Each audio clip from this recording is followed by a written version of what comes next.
Right, YouTube, Shadow King Nazru, and I'm here with my review of Dragon Ball Super episode 127. Apologies again for being late. Well, you see, the problem was that we had a bit of trouble with the Wi-Fi, so we had to wait until that was started working again. So in the meantime, I just continued watching Dark Shadows.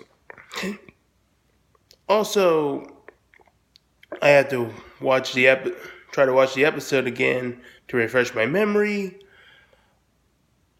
because as soon as I tried to watch it again for the review, they get deleted by copyright. Thanks a lot, Toei. It's real convenient for me. But on to the review, shall we? So we still have Goku, Vegeta, and Android 17 trying to defeat Jiren, but with Jiren continuously overpowering them, especially now that he's gone to full power. And he has an interesting aura that looks a lot like people compared to like the Phoenix Force or to the aura similar to Super Saiyan God. Yeah, I can see it kind of like that.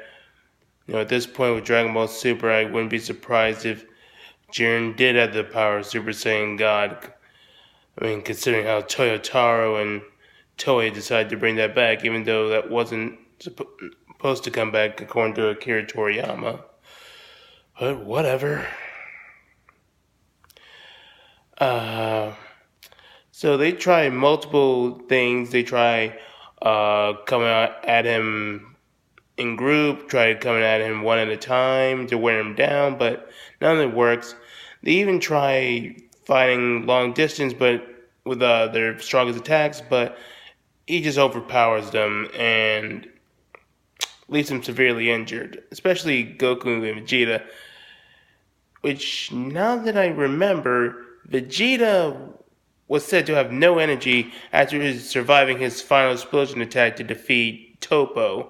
Yet he's able to go back into his new Super Saiyan God, Super Saiyan, whatever it's going to be called, and shoot his ultimate attack, the Final Flash. Apparently, we have a huge disconnect between the writers, as nobody's communicating on what should happen in the next episode. They really, I think one of the weakest points of Dragon Ball Super, even though I do like the series as a whole, is that they don't have a singular vision. I mean, back in the days of Dragon Ball and Dragon Ball Z / Dragon Ball Z Kai, is that they had Akira Toriyama's manga to be the main vision of how the series should go.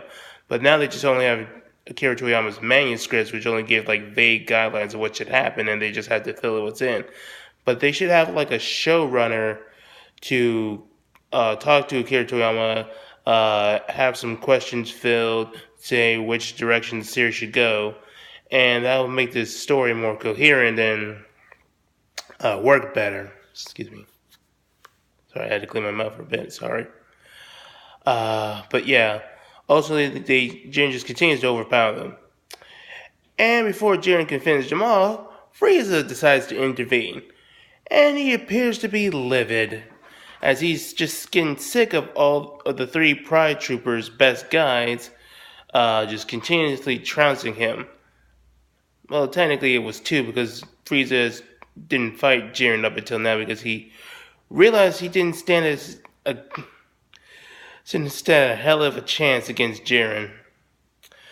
But considering he's desperate now and pretty much at the point where he loses his sanity, he decides to try to take on Jiren.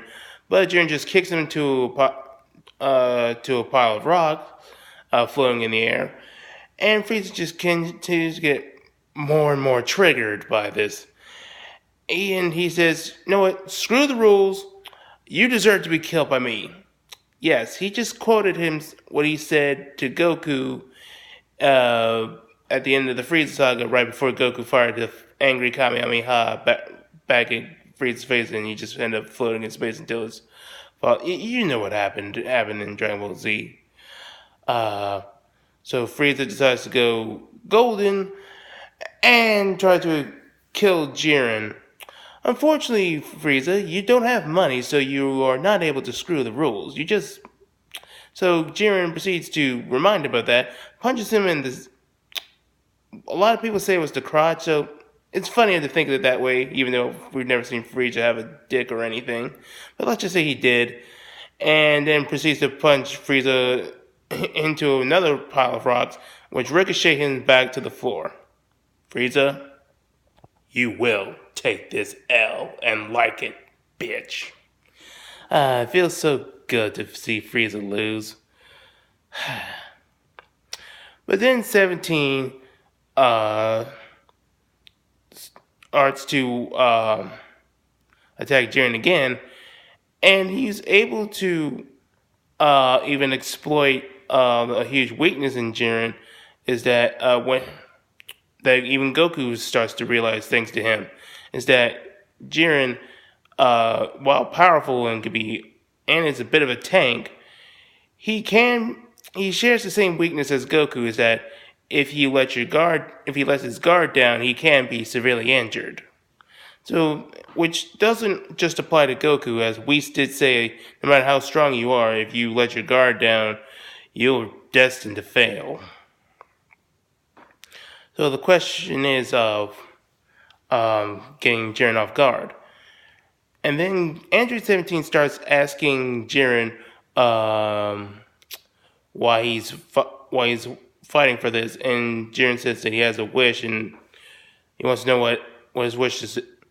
And Android 17 basically says that he just wants to go on a cruise with his family. And Vermood, after hearing this, is just befuddled by this, even borderline disgusted by how petty of a wish that Android 17 is asking for. And Android 17 suspects that Jiren's only wish is to be the strongest. And Jiren says that he has a wish of his own, and Vermood goes on talking about Jiren's origins. Yes, Jiren has a backstory. So for all you people complaining that he doesn't have a backstory or a personality, well, you can stop complaining, he does. Turns out that back when Jiren was just an adorable little kid, almost as adorable as Rusty from Big Guy and Rusty. Crap, people may not remember that reference. Whatever. You look it up. Anyway, little adorable Jiren was just this innocent little soul until his village was attacked by a shadowy figure, and he saw that his mom was killed. And I know that this has led a lot of people to think that Jiren, the person who killed Jiren's family and loved ones, was Goku Black / Zamasu. People, get that stupid idea out of your head. Goku Black wasn't even a thing back when Jiren was a kid. Zamasu was probably still a regular Kai before he was trained to become an apprentice Supreme Kai. So he would have never known about Jiren and wasn't acting his Zero Mortal plan. And you can't say that he used time travel because the time rings only allow you to go forward or in the present in time. They don't allow you to go into the past unless there's some sort of time anomaly. So it's not Goku Black. It's just some mysterious evildoer. But Jiren was rescued by this old man who started training him to become strong, and he started to grow a following in the hopes of trying to avenge his people. Then he finds the evildoer again, but he fails to stop him, and a lot of his comrades get killed. And those that survived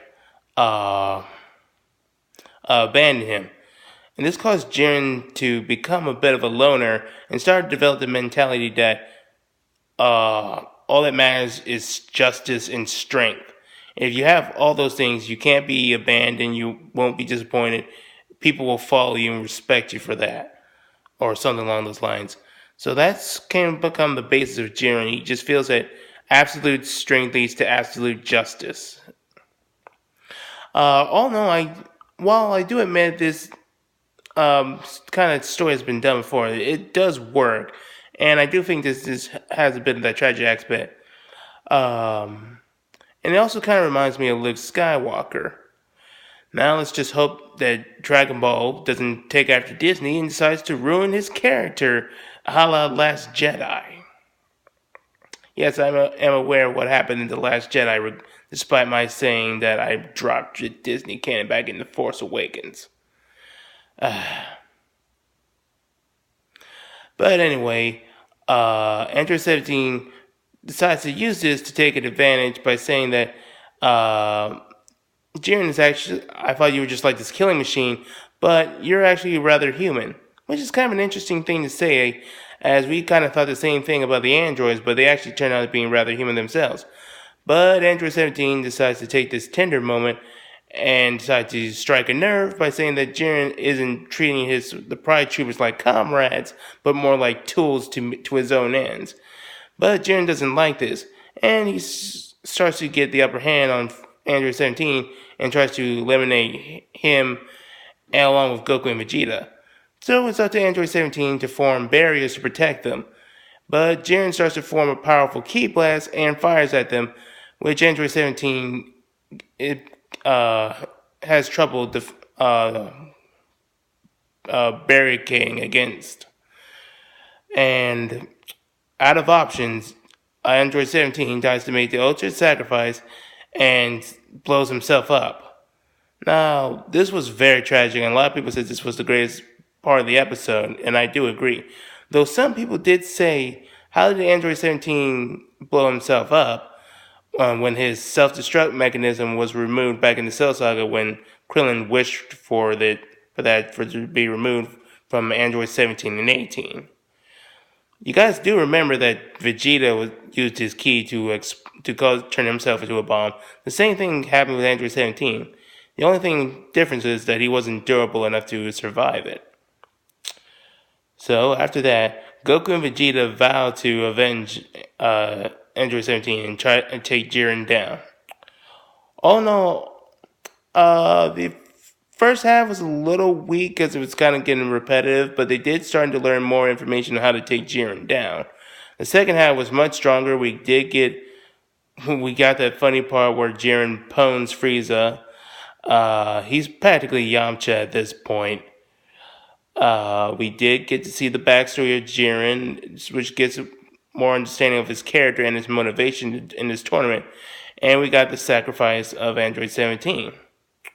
So, no, I say this was a good episode, but not a great episode. And that's my thoughts on episode 127. I'll catch you guys later.